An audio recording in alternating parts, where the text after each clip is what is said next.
raise $1 million. We have 3 panelists, and I'd like to take time for each of them, not only to introduce themselves and give you a sense and taste of their background, but provide you some information about their companies, each of whom are very unique in their own way. Let's start with Alex Fair from MedStarter, move to Rob Mitchell from Crowdfund Capital Advisors, and then with Gregg Simon. After the introductions have occurred, we're going to look at 2 primary areas. One is the new law, the Jobs Act, how it came into being, and the significant role that crowdfunding capital advisors played in that role. We want to look at how the process works and the role of social media in crowdfunding. We're going to ask MedStarter to tell you about how their website works and a little about Indiegogo, even though they are not represented. And Gregg is going to bring up the end, not only about the fascinating new company, Polywalk, but interest of certainly debt financing and equity financing and crowdfunding. So let's start, Alex, with your background and a little about the company and how it got started. Thank you. My name is Alex Fair. I started out as a biotech scientist, working on my PhD, and I dropped out to start my first health tech company, which had a very nice acquisition very quickly. And so I started my 6th company about 15 years later, and it was called FairCareMD, and it wasn't doing so well. So I went to go on to a website called Kickstarter to go get it crowdfunded, and they wouldn't accept it.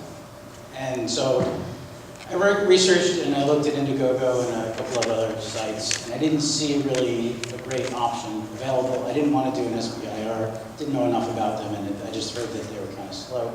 So maybe I didn't know enough about getting things funded. So I turned to my co-founder of FairCareMD, who happened to also have been the original developer of Kickstarter, and said, hey, let's make our own. He said, well, I happen to have one right here. And 3 days later, we launched MedStarter. We actually did it at an event not unlike this, about 200 people in the room, and we were profitable on our 2nd day. And what we found is we brought crowds to crowdfunding. We brought people in the room who actually cared about it, people like yourselves.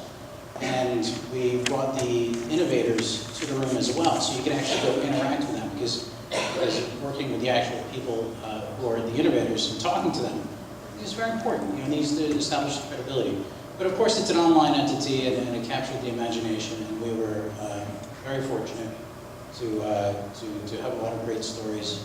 And to date, we've had 25 successful projects, raising $140,000 on average on the site. They've done okay, but off the site they've done even better. And we've helped new nonprofits, we've helped foundations to be created in the first place. We've done a clinical trial funding and a couple of things like that. So that's what we've been doing. Indiegogo also does healthcare crowdfunding, and I got to pay my respects to them for starting this space and for boldly going into healthcare. A project on their site, eye cancer, has raised over $100,000. Our best project so far has raised $45,000 on site, and it's really been an interesting experience. We've learned a lot. We've started going into the corporate challenge space, so it's a very partner-driven industry, and so that's one of the things that we're doing quite well. Thank you, Alex. Rob?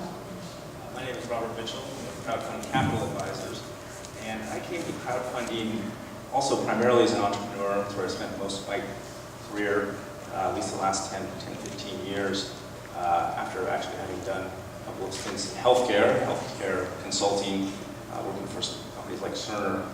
And I went to business school with the 2 founders of Crowdfund Capital Advisors, Sherwood Neese and Jason Best, who really led this most recent effort at legalizing crowdfund investing in the United States. Both of them were sort of serial entrepreneurs. They'd gone through rounds of venture finance in the past. Sherwood had sold the company and was looking at getting involved in some sort of new venture. He wanted to start another company. We were all at a wedding in summer of 2010, and sort of brainstorming ideas. And one topic that kept coming up in this sort of post-2008 world was that those avenues that he had availed himself of before, like venture capital, had sort of vanished at this point.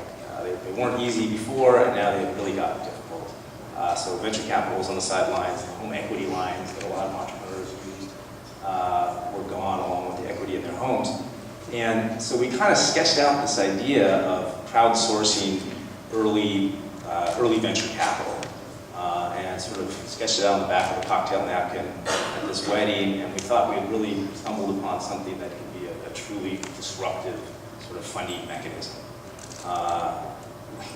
We all later went back to our respective homes and cities and started to do some research and think about it a little bit more deeply, learned that others had tried this before. It was going to take some significant changes to the law and act of Congress to update the securities laws that passed in the wake of the Great Depression, and the signature of the president to do what we wanted to do.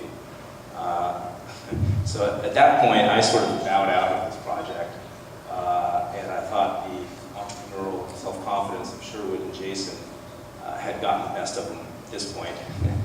Especially in 2010, Washington was even more divided than it is today. So they went on, and in January of 2011, they started this, what they call the Startup Exemption Framework. And basically, they began with no experience, no Washington, D.C. experience. They weren't well funded, to reach out to members of Congress, both houses, both sides of the aisle, and try to lobby to update the securities laws to allow for crowdfunding. With a lot of luck and a lot of perseverance, 460 days later, President Obama signed the Jobs Act in April 2012. And Title III of the Jobs Act is the section that's really concerned with crowdfunding. And that's sort of where their fingerprints are really seen. So it took me a while, but I became a convert. I was an early skeptic. I was also concerned about the possibility for the opportunity of fraud in raising capital online, but the success they had in getting the law passed, along with the fraud protection mechanisms in it, sort of made me go from being a skeptic to an advocate. Okay. So I was working on a new idea to create a donor-advised fund to lower the cost of capital in medical research and to improve the impact of philanthropy after I left Pfizer, based on the experience I'd had at Faster Cures and also the experience I had at Pfizer in terms of trying to help Pfizer bring nonprofit capital into Pfizer research, which they're now doing with a vengeance. And in the course of talking to people about how to do the philanthropic approach to lowering the cost of capital, through a bizarre series of random events, I met a man by the name of Jeff Feldman in New York City, who had been in Wall Street 42 years and had started the exchange-traded fund business and tried to create ETFs that would let people invest in healthcare by therapeutic classes, so that you would have more differentiation among healthcare. When you invest in energy, you can invest in oil or gas or coal or solar or wind. When you invest in agriculture, you can buy wheat, corn, and barley and oats. When you invest in health, people think it's either big pharma or it's biotech, and there's very little differentiation. So there's a lot of undercapitalization in healthcare because it's not a mature asset class. So I met with Jeff Feldman, who had seen the Jobs Act coming and was contributing a lot of ideas to the concept. And what he pointed out to me was that for the last 40 years since private equity began, the wealthy could invest in the future through private equity in the private economy. But if you weren't wealthy, you basically were borrowing money, or you were investing in the public markets at what I would call the sucker's game. You didn't get to buy Facebook at $1. You had to buy it at $38, and then it went to $28. So the Jobs Act, for the first time, is going to open up to the 99% the opportunity to invest in things they care about, in their community, in health, in energy, in education. And it was a bigger impact than even the authors of the bill could imagine. I said, this is all very fine, why am I here? And he said, we'd like you to run Pollywog because of your background with the nonprofit community, which we think is a really good group to look at in terms of where they put their money, is a good way to understand which companies are doing groundbreaking work in diseases that people care about.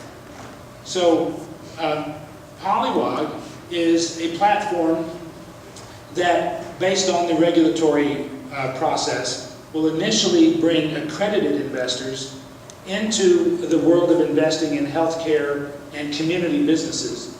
And the big change is the law allows you to make a smaller bet.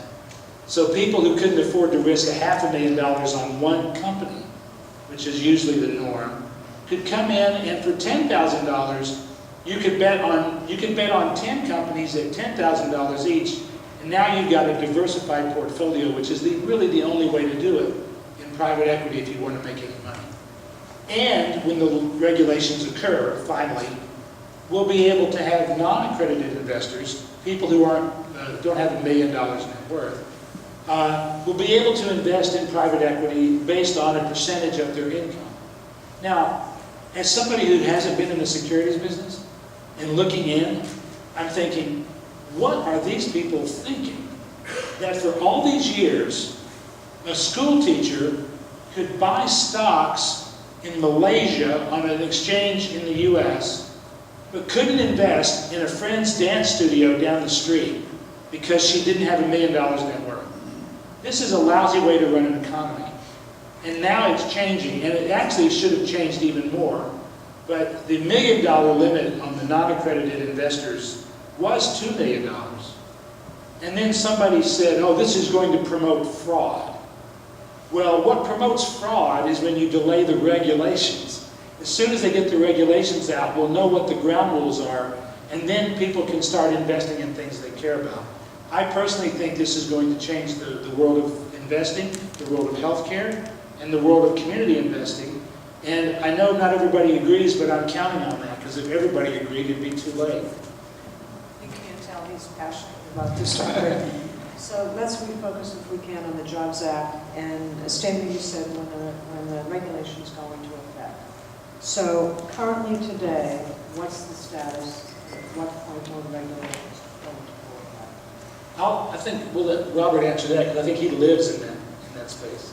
Yeah, the SEC had their 270-day period to come out with draft rules, which I think ended the first of the year. They're still working on it. Jason and Sherwood meet with all the commissioners there. And right now it looks like probably Q3 before we actually get a final set of rules out. That's what we're saying. For crowdfunding or for even general solicitation? For general solicitation as well. Draft rules, hopefully Q2 at some point, early in Q2 in order for that target. So I think that's probably the early. Can you give us a very brief summary of what the legislation says, or what the Jobs Act specifically defines? Yeah, so the Jobs Act, Jumpstart Our Business Startups Act is the acronym that apparently Senator Merkley's office spent weeks trying to find an acronym that actually had the word jobs in it, which is probably one of the reasons why it made it to both houses of Congress. It was concerned with jobs. It updates some of the securities regulations, Securities Acts 1933 and 34, around general solicitation. At least Title III is really concerned with that, where you'll be able to solicit entrepreneurs, those seeking funding will be able to solicit to people they're in some way connected with. So we're envisioning that, while it's not specifically spelled out in the legislation, that'll probably, will be happening almost certainly through social media, Kickstarter, LinkedIn, Twitter, and so forth. And it has in the legislation a lot of rules protecting small investors, those non-accredited investors. So while they can invest in these startup companies, there are limits to the amount of funds they could put in. I think it's sort of a stepped-up basis from 5 to 10% of your income and net worth. For folks making $40,000 or less, they're capped at, I think, $2,000 a year, $50,000 to $100,000 income. You're at 5% or $5,000, which is greater. And it sort of goes up from there. Gosh, what else is in that legislation? Well, the fact that it lets you have a lot more investors allows you to lower the unit cost. That's right. Fundamentally, it allows you to go to a crowd to sell equity to large numbers. So Alex, then, if social media is the vehicle that drives the crowd to view the investment and make decisions and choices, how does the process work? That's a good question. So when an entrepreneur or a scientist comes up with an idea, it's very important to get it packaged and sort of explained in a way that everybody can understand. And so one of the things that we do is we have a very guided process. Make a little catchy title, and we ask a lot of questions as we go along. We help them construct a project that really makes sense. And then we come in with a digital media strategy, so we coach them on that kind of thing. Because, we consider healthcare projects to be too important to fail. We don't really want to have projects that don't work. So that's why we get a 68% success rate for our projects at Start, which is unprecedented in the industry. And it's not because scientists are more marketing savvy. It's not because we're good at explaining things that in very simple terms that everybody can understand. It's because we take a very proactive approach. And this is actually uncommon in an industry where DIY, do-it-yourself, is the standard. So part of digital marketing strategy, guys like Gregg Masters, who's here today actually, brings in that whole patient passion piece. And will help the entrepreneur engage. So, for example, two sisters who had breast cancer related mastectomies, one as a survivor and one as a pre-vivor, found that they couldn't find a bra that fit them. And they didn't really have a strategy for digital marketing, but they had a prototype and they had an idea and they had a dream, and they had created this thing that worked better for them. And so we connected them to Talk About Health, which is a social media group that talks about breast cancer, the breast cancer community. We put them into the BCSM social media chat, which is 1,000 people talking about this. There's Facebook pages. So we helped them sort of guide them in that direction. We brought them into meetings, and at the end of the day, they got a contract with the government agency. They raised $12,000. They got into the New York Times and ABC News. And so it culminates, and I think it all goes back to something Clay Shirky said back in 2008, which is that if you really want to make something happen, if you want to change healthcare, and he said this at the Health 2.0 conference, speaker, it's a really great talk, I recommend it. But he basically said if you want to change healthcare, if you want to make really massive change, you have to start not with the institutional basis that's in command currently, but with the people who really are in command, who should be in command, the stakeholders, the people who really care, the patients, and the doctors, the patients who want better care and the doctors who want to give better care. So social media is the perfect medium for this, right? So you go onto Facebook and now you can use it to raise money for your Avon or Komen walkathon or what have you. But you can also use it for a specific project. I've got a great new product, idea, pharmaceutical concept, and maybe it's supported by such and such foundation, and they're spreading it through their network as well. So it really magnifies the effect and creates what we think is the wave. So it starts with patients, drives through doctors, goes to institutions, and then eventually partners and governments, and all sorts of great things happen. So that's how we've driven 44 partnerships and over $4.3 million in investments in the company. So really accelerates. So Rob, all the sites must be registered with the SEC. Yes, all of the funding portals will be registered and monitored by the SEC. So individuals will solicit through their social media sites, like I mentioned, Twitter, Facebook, and so forth. and then they'll direct potential investors to these SEC-certified websites. And what other regulations will be put into effect? Well, that's what's being drafted right now, the SEC, but the entire industry will be regulated by SEC and FINRA. And we'll see exactly how those will shape out. So if the most common concern in the literature is related to fraud, how is the Act going to, in fact, monitor or control for fraud? Well, so first of all, I think that the transparency afforded by the internet will be sort of a self-regulating factor. Individuals will have to go to these SEC websites, they'll post their funding campaigns on the website, they'll be exposed to sort of crowd wisdom, and in addition to that, they'll be going through securities background checks, fraud background checks, criminal background check, give their driver's license number, social security number, before they can start to engage in a funding campaign. And that, again, that entire campaign is going to be taking place sort of out there in the open, in a transparent way on the internet. So in order to perpetrate fraud with crowdfunding, it would be pretty extraordinary. You first of all have to perpetrate it against everyone with whom you're connected through social media, your family, friends, business colleagues. Secondly, you'd have to do it on the internet. And I think part of the legislation that wasn't necessarily intended for fraud, but will act as a deterrent as well, is you have to meet your funding target. So you set a target, a dollar amount, maybe it's $500,000 in 6 months. And those funds will sit in escrow until you meet that target. If you don't hit your target by your target date, the individual seeking funding won't receive any of those funds. So it would be, again, I think it would be extraordinary to try to perpetrate fraud under those conditions.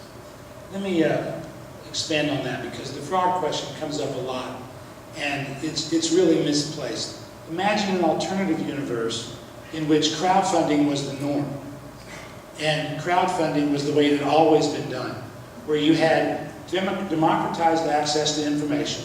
The buyer and the seller both saw the same information at the same time, where people could comment back and forth about the people they were dealing with, whether they get, like eBay, whether they did the thing they said they would do, and whether people were able, and in large swaths of the population, were able to invest instead of a small section of the population. Imagine that was the norm. It had been going on for 40 years. Now if somebody shows up and said, I want to change that. I want to create a system in which there are designated, really important people, and you just give them your money, and they're going to invest it in a black box kind of way. And oh, by the way, they're going to take 20% of whatever you make and put it in their pocket, and they're not going to tell anybody the information they have. They're going to get special information from companies because the companies have to come to them for money, and there's nowhere else to get it. Would you think that that would be a good change in the system? Which one do you think is more likely to have fraud in it? So the idea that opening up investment to the population is going to create more fraud, I just have two answers to that. Bernie Madoff and the mortgage industry. Bernie Madoff operated in the rich. He operated in the rich because he was in a regulated industry, and everybody just assumed that he was doing things right and never actually checked on it because it wasn't a crowd that talked to each other. And secondly, if somebody wants to lie about their income so they can risk some of their capital to invest in a private company, how much effort should the government spend to protect that person from losing that capital they lied to invest, as compared to a mortgage industry that lied to let you borrow money you couldn't afford, and then you lost your house. At least if you lose in an investment, you've lost your money.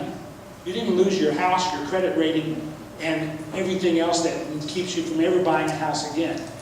The rule of crowdfunding is expect to lose your money. Just like the rule of the public stock market. Expect to lose your money. But if that doesn't scare you, help grow the economy. The people who are yelling fraud are living in 1934, and my son would not recognize any of their arguments because his generation is not going to have a broker at Merrill Lynch. They call once a month, see how that person's managing their money. So then the next question is, how do you leverage the $1 million crowd with traditional private equity?